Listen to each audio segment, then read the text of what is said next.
আমি সালাউদ্দিন শোয়েব চৌধুরীর কাছে যাব। সালাউদ্দিন শোয়েব চৌধুরী, আমি একটা কথা স্পষ্ট বুঝতে পারছি যে রাজনৈতিক মতবিরোধ অবশ্যই ছিল, আছে এবং থাকবেও নিশ্চয়ই। দুটো আলাদা দল, আলাদা নেতৃত্ব তাদের, কিন্তু অন্তত মুক্তিযুদ্ধের চেতনা, তার তার উত্তরাধিকার, এইগুলোকে নিয়ে বিএনপির সঙ্গে আওয়ামী লীগের কোনো বিরোধ নেই।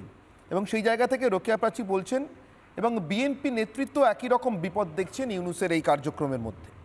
এখন হিজবুত তাহরিরের প্রতিষ্ঠাতা মাহফুজ আলম, যার উপদেষ্টা, যার অন্যতম উপদেষ্টা, সেই হিজবুত তাহরির 18 তারিখ কানাডায় একটা বড় সম্মেলন করতে যাচ্ছে। জঙ্গি সম্মেলন বলবো আমি।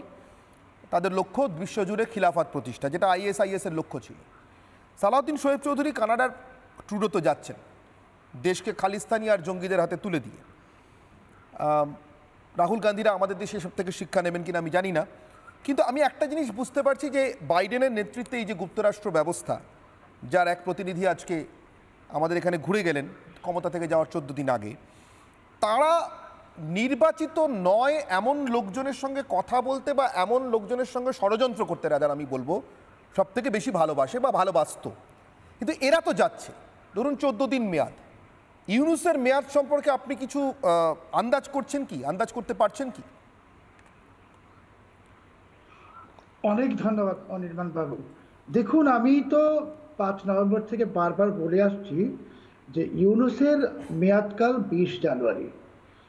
আজকে থেকে ঠিক 4 দিন আগে একটি জাতীয় দৈনিকের সাথে সাক্ষাৎকারে ইউনূস দুটো কথা বলেছেন, আপনার সদয় অবগতির জন্য আমি জানাচ্ছি।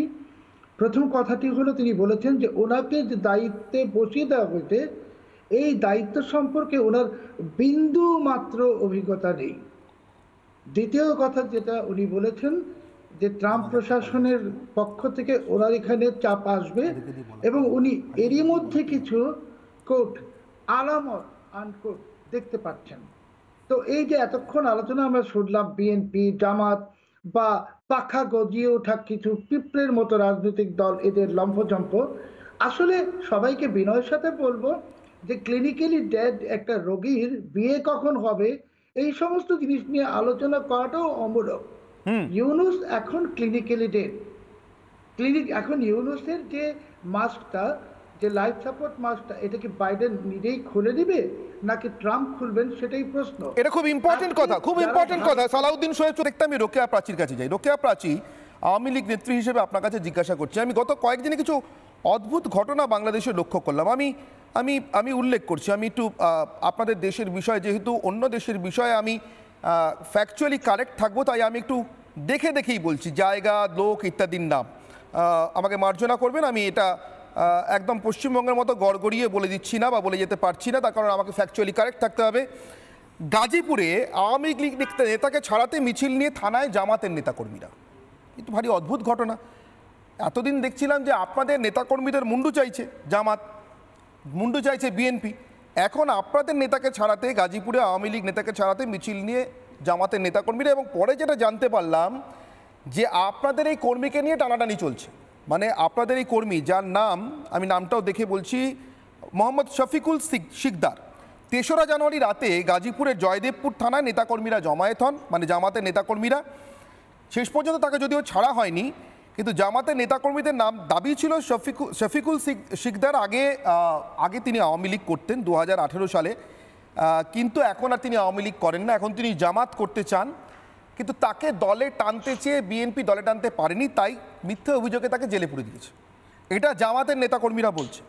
কিন্তু আমি যা তথ্য পাচ্ছি, 2023 সালের 8ই সেপ্টেম্বর মির্জাপুর ইউনিয়ন আওয়ামী লীগের আহ্বায়ক হিসেবে মোহাম্মদ এনামুল হক স্বাক্ষর করেন এবং অনুমোদিত করেন মির্জাপুর ইউনিয়নের 2 নম্বর ওয়ার্ডে আওয়ামী লীগ কমিটির তালিকায় 23 নম্বর ক্রমসংখ্যায় নাম রয়েছে এই শফিকুল শিকদারে। মানে 2018 নয়, 2023-এর 8ই সেপ্টেম্বরও তিনি আওয়ামী লীগই করতেন। এখন আমি জানি না জামাতের কাছে 23 সালের আওয়ামী লীগের তুলনায় 18 সালের আওয়ামী লীগ বেশি বাঞ্ছনীয় বা কাম্য কিনা, সেজন্য তারা 5 বছর ঘড়িটা পিছোতে চাইছেন। কিন্তু আপনাদের নেতাকর্মীদের নিয়ে টানাটানি চলছে বিএনপি আর জামাতে, গল্পটা কি রোকেয়া প্রাচী?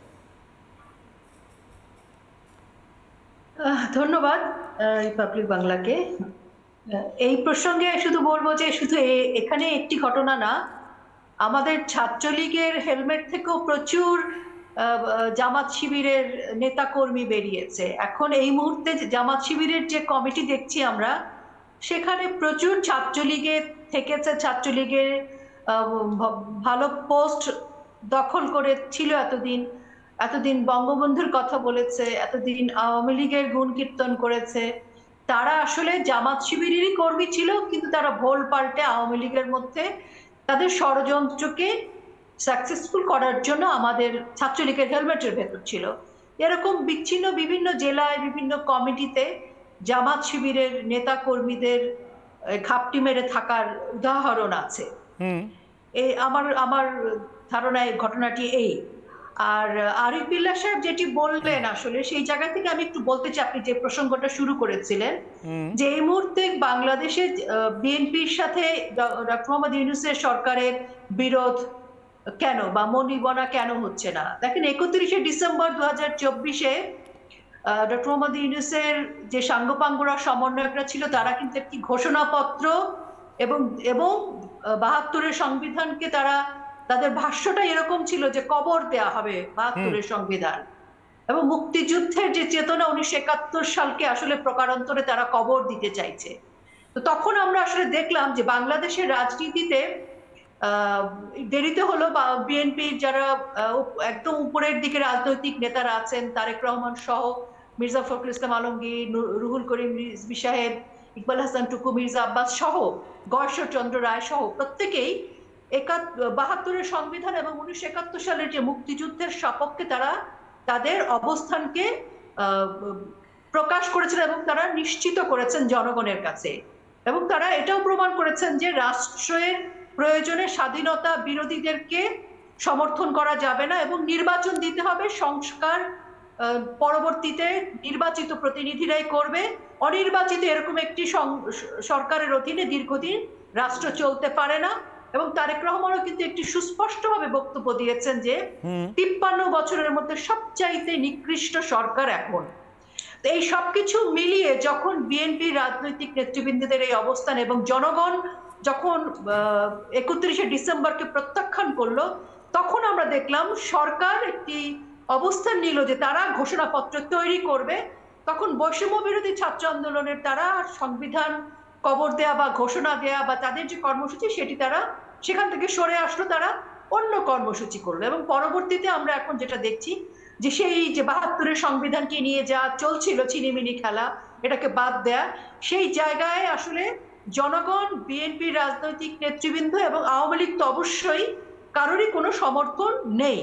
তো যেহেতু এই সরকারকে অবৈধ অসাংবিধানিক ইউনূস বাহিনীকে আমরা দেখেছি, তাদের আসলে -2 একটা পরিকল্পনা ছিল। আওয়ামী লীগ বিএনপিকে বাদ দিয়ে তারা জামাতে ইসলামকে নিয়েই আসলে একটি ভিন্ন রাজনৈতিক সরকার গঠন করতে চাইছে, যেটি সম্পূর্ণভাবে পাকিস্তানের এজেন্ডারই ফলাফল এবং বাইডেন সরকারের সমর্থন ছিল।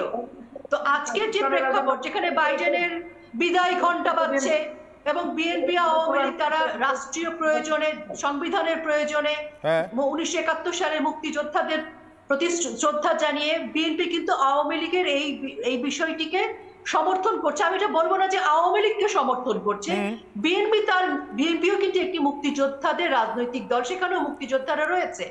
তো তারা তাদের মতো রাষ্ট্রীয় প্রয়োজনে, সংবিধানের প্রয়োজনে, 1971 সালের চেতনায় তারা যে রাজনৈতিক তাদের যে ভাবনা চিন্তা, সেই জায়গায় থেকে তারা এই অবৈধ সরকারকে সংবিধান পরিবর্তনের ক্ষেত্রে এবং অনির্বাচিতভাবে দীর্ঘদিন সংস্কারের কথা বলে এইভাবে গরিবসিটাকে সমর্থন করেনি। বেশ, তো আজকে যখন কেউ সমর্থন করছে না, সেই জায়গায় থেকে কিন্তু ইউনূস সাহেবের সাথে এখন বনিবনাও চলছে না। বেশ, রোকেয়া প্রাচী আপনি আমার সঙ্গে। নানা ধরনের কন্টেন্ট দেখার জন্য লাইক করুন, শেয়ার করুন আমাদের ফেসবুক পেজ, সাবস্ক্রাইব করুন আমাদের ইউটিউব চ্যানেল। পাশাপাশি অন্যান্য ব্রেকিং নিউজের জন্য অবশ্যই চোখ রাখুন রিপাবলিক বাংলায়।